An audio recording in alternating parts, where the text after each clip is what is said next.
Ďalšia osobnosť galanského boxu Ondrej Farkaš. Ondrej Farkaš sa s boxom zoznámil v Bratislave na internáte HZD, kde jeho prvé kroky viedol známy tréner Henrik Velický.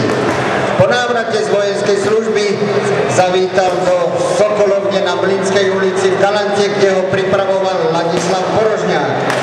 Ondrej ako kapitán družstva OSP Galanta doviedol svoj kolektív do prvej celoštátnej ligy v roku 1973. V časoch takých boxérov ako Mládek, Hricišan, Brázdil patril do prvej päťky ľahkých welterov na Slovensku.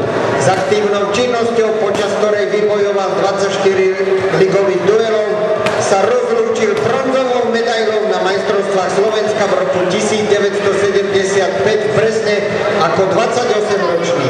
Ondrej Farkaš. Sekundanti. Druhé kolo.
Tak Andrej Čemes má dynamit v rukaviciach a to spôsobilo, že predčasne ukončil toto stretnutie v druhom kole.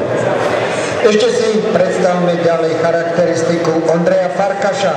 Ako sme už spomínali, So športovou činnosťou v ringu sa rozlúčil bronzovou medailou na majstrovstvách Slovenska v roku 1975 v Brezne vo veku 28 rokov.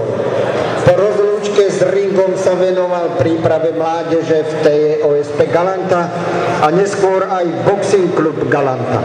Medzi jeho najúspešnejších odchovancov patrili Imrich a Desider Tankovci, majstri Slovenska a mládežnícki reprezentanti.